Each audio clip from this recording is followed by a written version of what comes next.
people think about Bruno Mars, they imagine the superstar who fills stadiums, wins Grammys, and performs at the Super Bowl halftime show. But what most fans don't realize is that Bruno's story didn't start on giant stages. It started when he was just a little kid in Hawaii, long before the world even knew his name. Bruno was born into a musical family. His parents and relatives had their own live act in Waikiki, Hawaii, and they quickly noticed that Bruno wasn't like most kids. While other children his age were still playing with toy cars or learning how to read, Bruno was already performing in front of crowds. At only 4 years old, he was singing and dancing 2 shows a night, 5 nights a week with his family. They called him Little Elvis because of how much he looked and acted like the king of rock and roll. Bruno wore a tiny sparkling jumpsuit and moved just like Elvis. He copied the hip shakes, the lip curls, and the stage presence, and he did it so well that crowds loved him instantly. Even though he was just a little boy, he could control an audience like a grown star. By the time Bruno was 5 years old, he was already performing in front of tens of thousands of people. In 1990, he stole the show at the Aloha Bowl halftime performance, dazzling a crowd of 40,000 fans. At age 6, he appeared on the Arsenio Hall show, a huge deal for any entertainer, let alone a first grader. Then in 1992, Bruno even landed a small role in the Hollywood movie Honeymoon in Vegas. For one day of work, he earned $600, which he later joked was his first Las Vegas residency. Think about that for a second. Before he was even 10 years old, Bruno Mars had already performed nearly 1,000 shows. Most kids that age were busy with recess, video games, or cartoons. Bruno was busy learning how to command a stage, how to connect with an audience, and how to keep performing no matter what. All of those early experiences built something deep inside him: discipline, confidence, and showmanship. When Bruno later said that rehearsing for the Super Bowl halftime show felt like recess, he wasn't joking. To him, performing in front of the entire world was no scarier than playing at the park, because he had already lived a lifetime on stage before he even hit middle school. This childhood shaped the Bruno Mars we know today. It gave him the stage skills, the drive, and the hunger that pushed him to keep going through the tough times later in life. Without those early years as Little Elvis, there might not even be a Bruno Mars. Bruno Mars's childhood may have looked shiny under the stage lights, but behind the scenes, life was not easy. At just 12 years old, Bruno's parents divorced, and suddenly the family's music act, the thing that had supported them for years, came to an end. Overnight, the stage was gone, the lights were gone, and so was the money. Bruno, his father, and his brother were left with almost nothing. They didn't have a real home, so they slept wherever they could find shelter. Sometimes it was inside their old yellow Cadillac.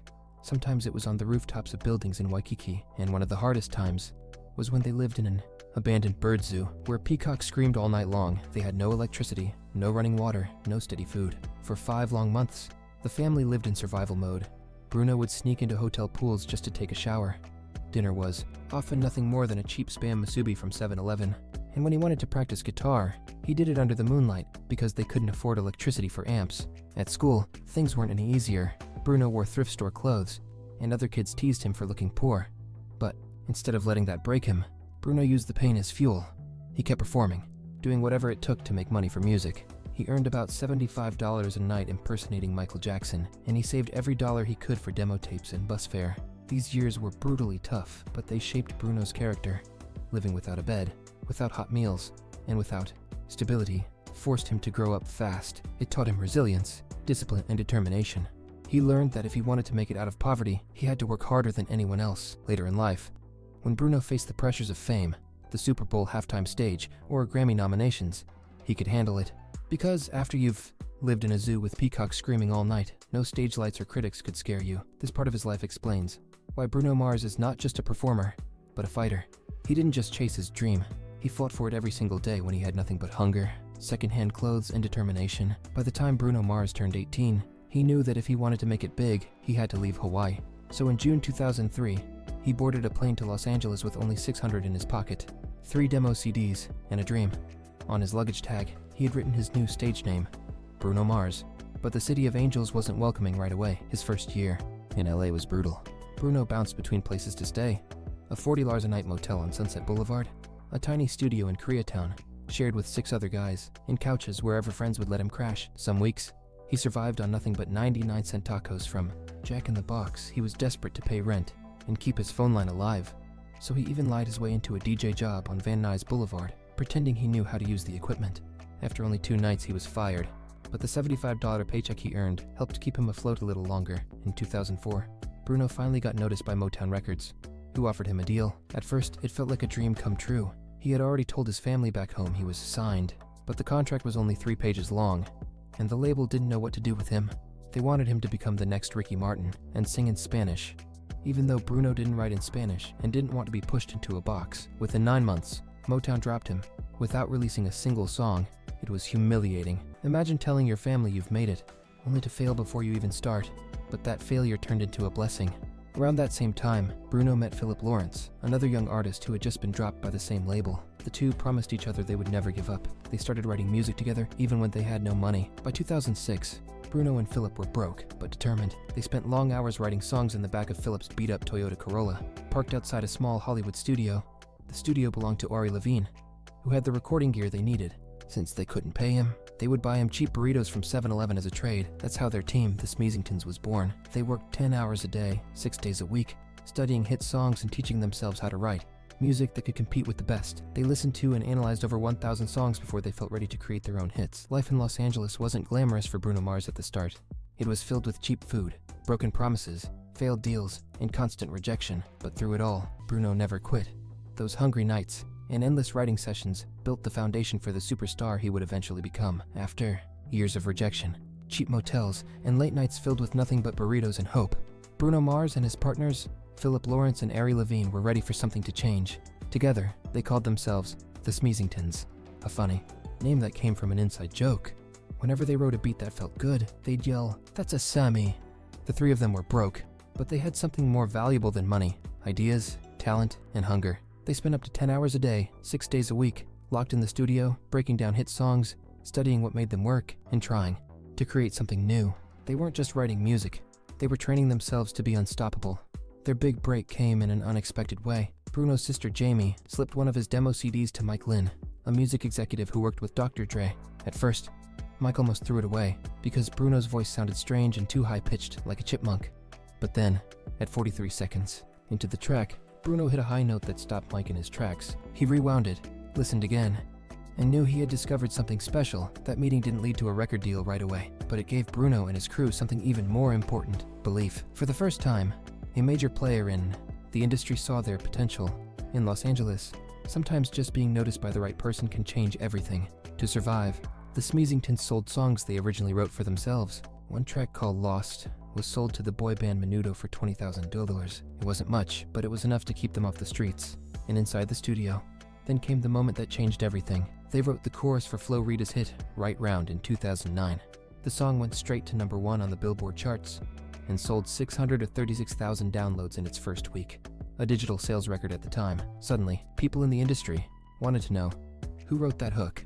From there, the Smeezingtons kept climbing. They wrote Nothing on You for B.O.B., which became another smash hit.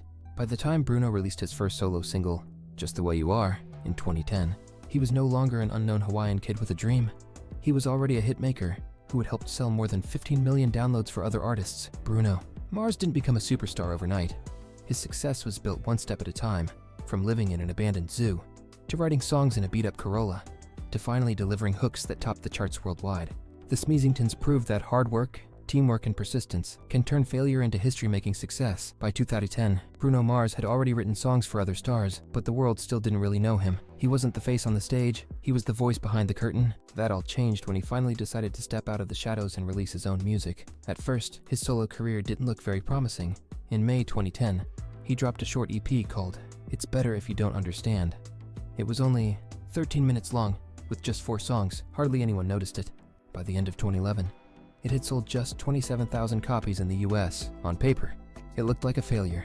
Small, forgettable. But hidden inside that little EP were the seeds of something much bigger. Only 5 months later, Bruno released his first full album, Doo-Wops and Hooligans. Nobody expected what came next. Made on a modest budget of about $70,000, with no expensive samples or big studio tricks, the album exploded.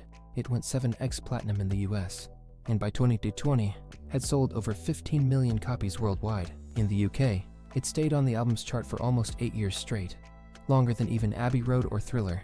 Then came the singles. His debut single, Just the Way You Are, dropped in August 2010. Within 8 weeks, it hit #1 on the Billboard Hot 100. The song stayed on the chart for nearly a year, sold 6.7 million downloads in the US alone, and became one of the top 25 digital tracks of all time. Fans everywhere fell in love with its simple, heartfelt message. You're amazing, just the way you are. Next came Grenade, The song's emotional punch and powerhouse vocals sent it straight to the top of the charts in 15 countries. During its peak week, it sold more than 550,000 downloads, one of the biggest single-week totals in music history at that time. Between January and March 2011, Grenade hit #1 on Billboard 3 separate times, a rare feat only a handful of songs have ever achieved. By the spring of 2011, Bruno had done something incredible. He had not one, but 2 singles that each sold over 5 million copies in the US. The only other artist to ever do that before him was Lady Gaga. The music industry couldn't ignore him anymore. At the 2012 Grammys, Bruno Mars received 7 nominations in his rookie run, including Album of the Year and Record of the Year. He didn't win the biggest categories, but he did walk away with the Grammy for Best Male Pop Vocal Performance for Just the Way You Are. At just 25 years old, he became the youngest man to win that award since Stevie Wonder in 1974. It was official. Bruno Mars was no longer just a songwriter. He was now one of the biggest pop stars in the world, and this was only the beginning. After the massive success of Doo-Wops and Hooligans, the music world expected Bruno Mars to play it safe. He could have just made another collection of easy pop, love songs and cashed in. But Bruno wasn't built that way. For his second album, he wanted to take risks, break rules, and prove that he wasn't just another one-hit pop star. That's how Unorthodox Jukebox was born in late 2012.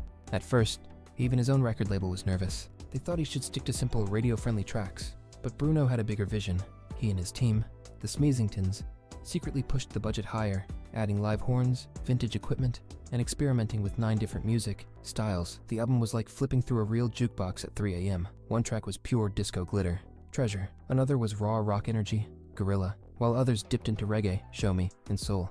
Critics worried it was too chaotic, but Bruno didn't care. He even gave up 4% of his future royalties just to pay for the live instruments he wanted. That's how much he believed in his vision. The gamble worked. Within a year, Unorthodox Jukebox sold over 6 million copies worldwide. Songs like Locked Out of Heaven climbed slowly at first, but within 11 weeks, it was #1 in the US and stayed there for 6 straight weeks. That made Bruno the first solo male artist since 1964 to score 4 Hot 100 #1s in just his first 2 years. Even Michael Jackson didn't do that. By the end of 2013, Bruno Mars had officially broken the pop music formula. He had shown that he could take risks, bend genres, and still dominate charts around the globe. Critics who doubted him were now calling him one of the most versatile artists of his generation. And the Grammys noticed too. At the 2014 Grammy Awards, Unorthodox Jukebox won Best Pop Vocal Album, and Bruno performed live with an energy that left the crowd on their feet. Behind the scenes, engineers revealed that some tracks had over 120 separate audio layers, making it one of the most complex albums of the year. There was even a small controversy. During his Grammy performance of Gorilla, a 0.6-second chest-thumping move triggered a complaint to the FCC for being obscene.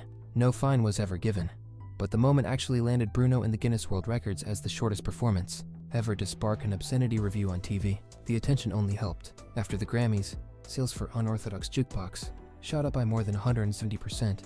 Bruno wasn't just a rising star anymore. He was a household name with the respect of both fans and critics. Unorthodox Jukebox proved that Bruno Mars wasn't afraid to take risks. He wasn't here to fit into one box. He was here to reinvent pop, rock, soul, and funk all at once. And this was only the setup for his next global takeover. By 2014, Bruno Mars had already proven he was a star. He had hit singles, Grammy wins, and millions of fans. But what came next wasn't just another hit. It was a cultural earthquake. It was a song that would change his career forever. Uptown Funk. The story began on May 1st, 2014, in a small makeshift studio. Bruno was jamming with producer Mark Ronson, just fooling around with some beats and ideas. They didn't know it yet, but they were about to create one of the biggest songs of the decade. The very first version was so raw, it was recorded as a simple voice memo on Ronson's phone. Bruno kept tweaking it, adding funky bass lines, blasting horns, and those now famous words, "Don't believe me, just watch, it wasn't easy." The song went through 11 different writers, got stuck in 5 different lawsuits, and nearly fell apart. But when it finally dropped on November 10th, 2014, it was unstoppable. Within weeks, Uptown Funk went straight to #1 on the Billboard Hot 100, where it stayed for an incredible 14 weeks in a row. At that time, it was the longest-running number, one of the decade, and it held that record until Old Town Road by Lil Nas X years later. The numbers were insane. At its peak, the song sold 300,000 downloads in a single week, and racked up 15 million daily streams worldwide. In the UK, it passed 1 million sales in just 10 weeks, becoming the fastest-selling, jazz-influenced single since James Brown's I Got You, I Feel Good, back in 1965. But Uptown Funk wasn't just a chart hit. It became a cultural phenomenon. People couldn't escape it. It played on the radio, at weddings, in commercials, and even on airplanes. Delta Airlines reported a 37% jump in first-class drink orders when they made it their boarding song. The BBC even used its tempos to teach CPR in a broadcast, showing how its beat could literally help save lives. Fans around the world started calling it Uptown Drunk. Bruno's slick dance moves, flashy style, and playful energy in the music. Video made the song even bigger. The visuals, with their throwback vibe and cool street swagger, turned Uptown Funk into not just a hit song, but a worldwide movement. Everyone wanted to sing it, dance it, and live it. The song went on to win multiple awards, including the Grammy for Record of the Year. By the end of 2015, Bruno Mars wasn't just a star, he was one of the most recognizable performers on the planet. Uptown Funk showed the world that Bruno could do more than write hits or sing ballads. He could create a global anthem that crossed generations, cultures, and languages. With one song, he went from superstar to legend. At first, the label wasn't impressed. The album only had 9 songs and lasted just 33 minutes, shorter than many EPs, but Bruno had a vision. He wanted the record to play like a perfect mixtape with no skips, just pure fun from start to finish. He poured his energy into every detail, using real instruments and vintage sounds to capture the feel of old-school funk and R&B. The gamble worked. At the 2018 Grammys, 24K Magic swept the night, winning Album of the Year, Record of the Year, and Song of the Year. Bruno walked away with 6 trophies in one night, joining legends in Grammy history. The album itself went multi-platinum, and the singles like That's What I Like and Finesse Remix with Cardi B became global anthems. Then came the tour. The 24K Magic World Tour stretched across 6 continents, selling more than 3.5 million tickets and earning nearly $370 million, making it one of the highest-grossing tours of all time. In New Zealand, Bruno even broke Beyoncé's record for ticket sales in Auckland. He wasn't just performing anymore, he was creating history with every show. But Bruno wasn't done rewriting the rules. In 2021, he teamed up with Anderson .Paak to form Silk Sonic. Their debut single, Leave the Door Open, was pure magic. It shot up the charts, reaching #1 in just a few weeks, and later won Record of the Year and Song of the Year at the Grammys. Their album, An Evening with Silk Sonic, was recorded the old-school way, all analog in one room, and fans loved the throwback sound. It sold massive vinyl numbers, and their tour pulled in over $140 million from just 37 shows. And then came the surprise that shook both the pop and K-pop worlds. In 2025, Bruno Mars teamed up with Jennie from Blackpink for a special collab. Fans had no idea what to expect. Bruno, the king of funk and soul, and Jennie, one of the queens of global K-pop. When the track dropped, it was an instant sensation. The song debuted high on the Billboard Hot 100, broke streaming records on Spotify, and the music video shot to 100 million YouTube views in less than a day. What made the collab so powerful was the chemistry. Bruno's smooth vocals blended perfectly with Jennie's sharp, charismatic style. The track brought together 2 worlds, American funk pop and Korean pop, and fans from both sides went wild. Concert crowds were deafening, with sound meters even reporting jet engine levels of cheering when Bruno and Jennie performed it live together. By the end of 2025, Bruno Mars had already won Grammys, broken sales records, toured the world, and worked with legends like Lady Gaga and Anderson .Paak. But with Jennie, he showed something else, that he could stay fresh, stay surprising, and still dominate the music world decades into his career. From a little boy in Hawaii wearing an Elvis jumpsuit, to sleeping in a zoo, to selling out stadiums across the globe, Bruno Mars' story is more than just music. It's about survival, risk, and reinvention. And if his journey tells us anything, it's that Bruno Mars isn't finished yet. The best may still be to come.